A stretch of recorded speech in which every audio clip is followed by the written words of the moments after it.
Ciao a tutti, welcome again. Today we are abandoning holiday and sightseeing. It's going to be very serious. We're talking grammar.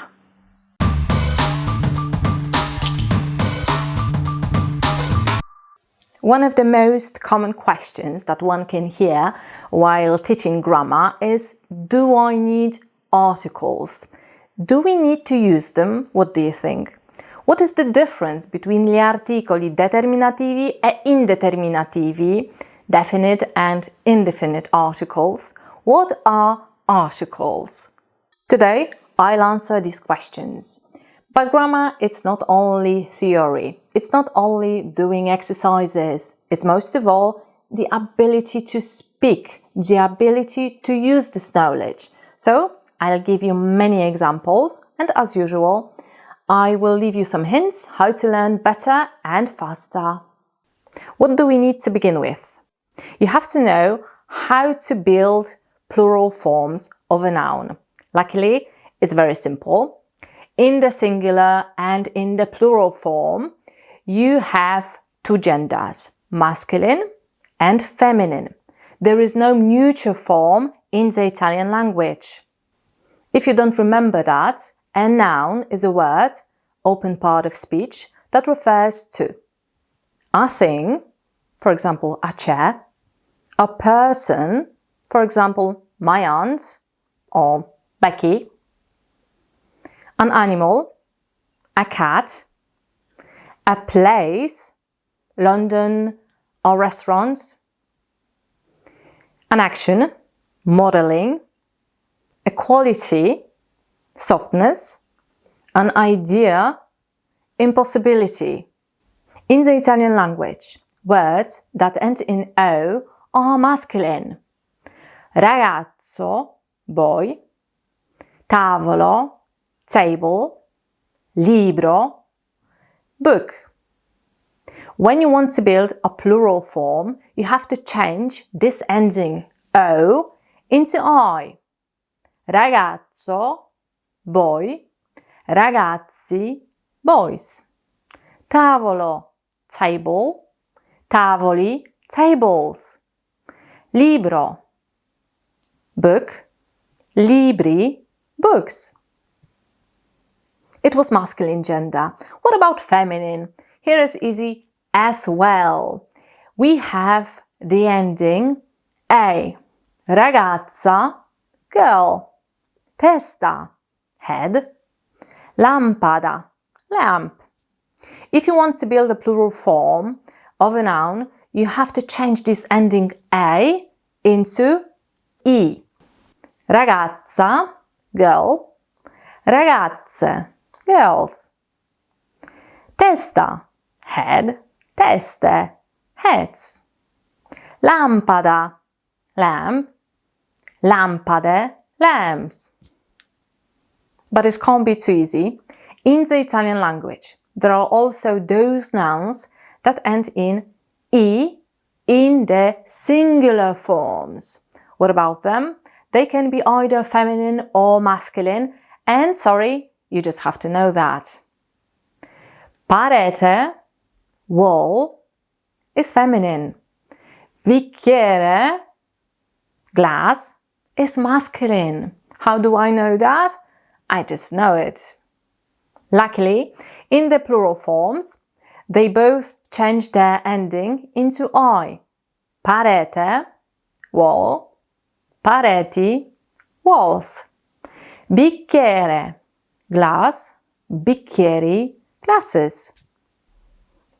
In the beginning, you can look for that information in a dictionary.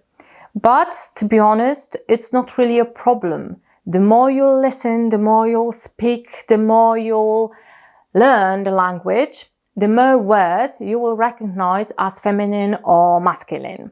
Why is it even important? Because on the gender depends also article and adjective and many other things for that matter, but it's another story.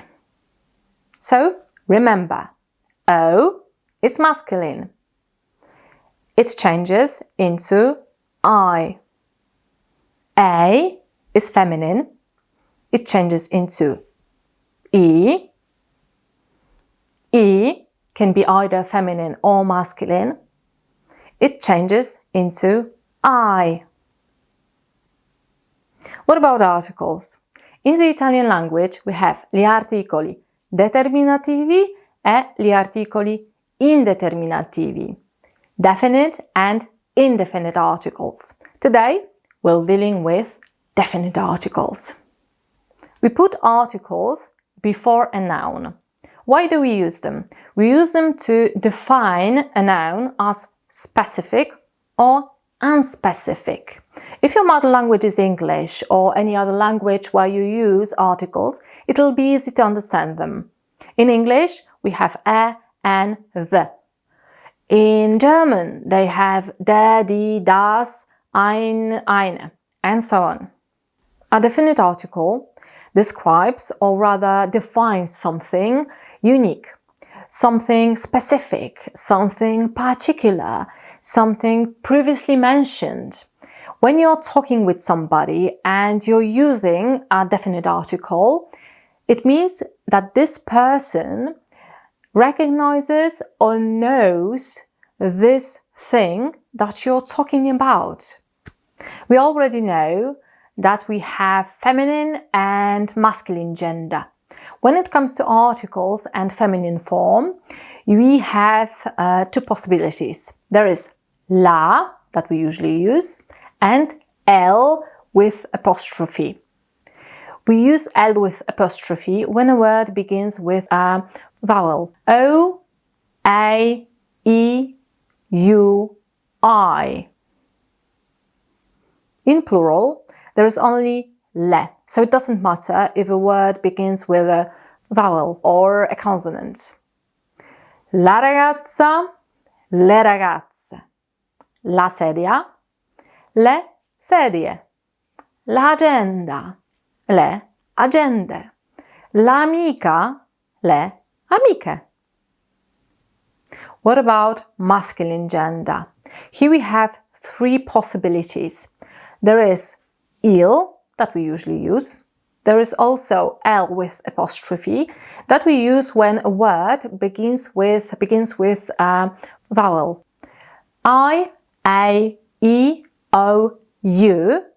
There is also law when a word begins with Z, PS, S with a consonant.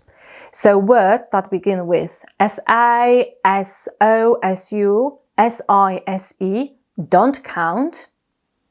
There are also words that begin with Y, X, PN, GN, and I, but with another vowel as a second letter. For example, il ragazzo,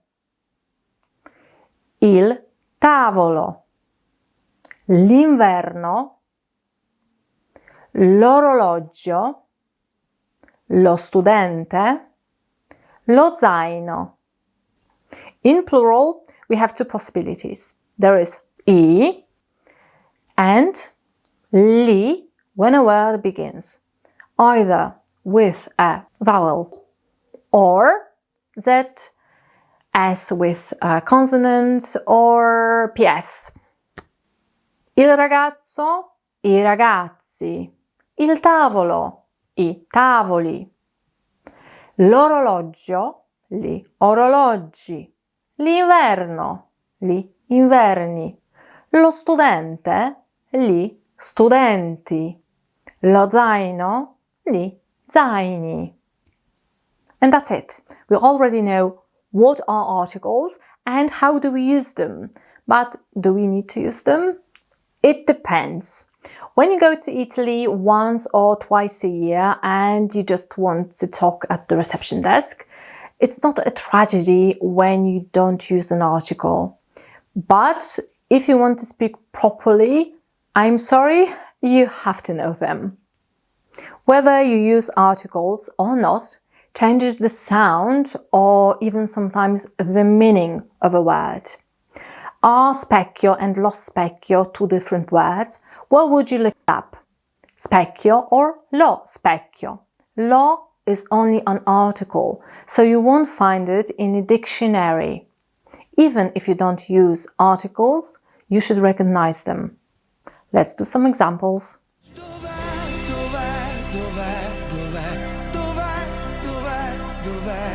La gioia dov'è?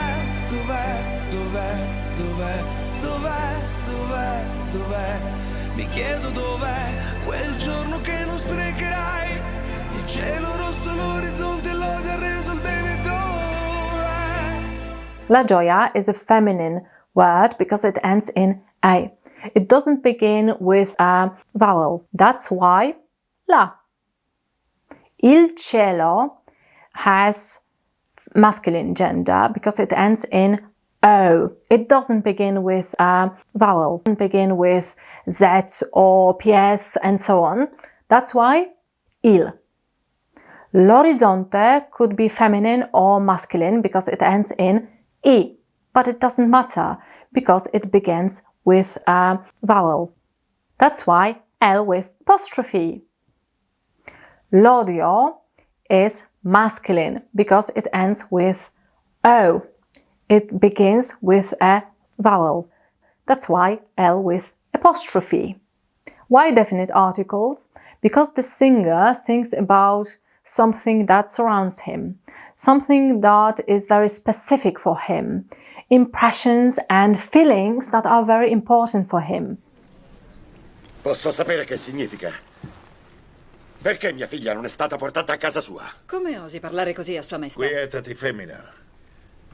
Mi dispiace, non volevo spaventare la ragazzina. Tuttavia bisogna risolvere la questione. La ragazzina, la questione. La ragazzina is a typical example of a word that is feminine. It ends in a. It doesn't begin with a vowel. That's why la.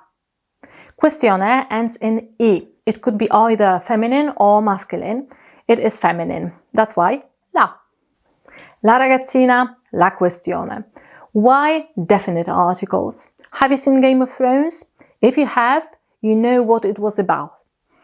King Robert and Ned Stark are talking about Arya, la ragazzina. La ragazzina is Ned Stark's daughter, so they know who are they speaking about. She is standing next to him. La questione, they know why they're there. They know what kind of problem they have to solve. 3, 2, 1. Bang. Allora, Tommy Shelby, è la guerra che volete. E dunque è la guerra che avete. La guerra. Guerra is a typical example of a word that is feminine. A as an ending. Why definite? It's where you want, it's where you shall have. You can't be more specific. Mamma dai, rete proprio cosa, Costabile, che? Più rapidi, non vede che si forma la coda. Che vogliamo fare? Stare fino a stasera? La coda. It ends in A and doesn't begin with a vowel. That's why la. Why definite? Can't you see there is a Q forming? And he's even pointing at that non-existing Q. Brava, brava! Adesso tira fuori la lingua. Rotela, così. Brava, sì. So. La lingua ends in A and doesn't begin with a vowel. La. Show me your tongue. You just have one. La. If you already know a bit Italian, read books in Italian. If you're a beginner, start with films, but be wary. There is nothing more discouraging and demotivating than a film you're eager to see and then abandon because it was too difficult. Choose something light and funny.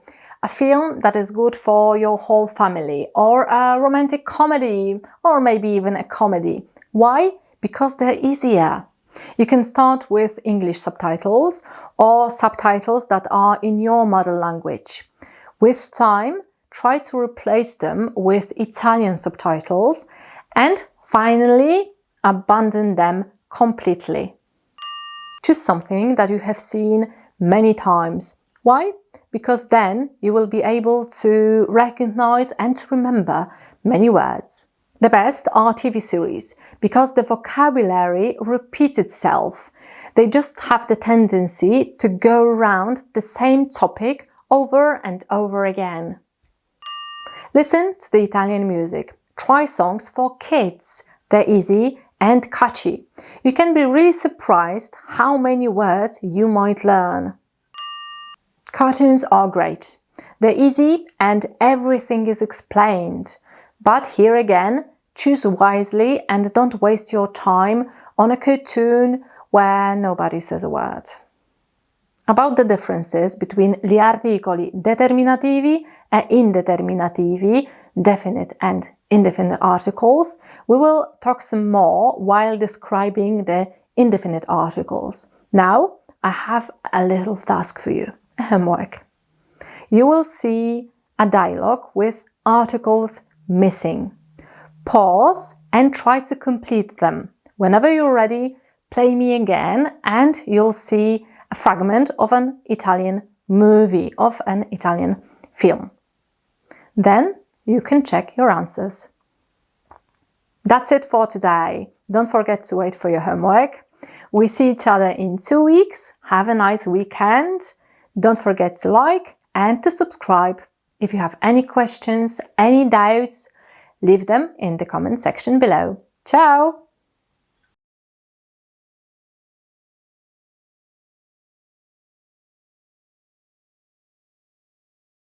Sì, guarda, mi ha taggato proprio ieri al golf club che avevo le scarpe che non si abbinavano allo smalto. Secondo me l'ha fatto apposta. Signora, buongiorno. Dai, ti richiamo dopo che c'è la solita commessa invadente. Ho detto solo buongiorno. Lei è nuova?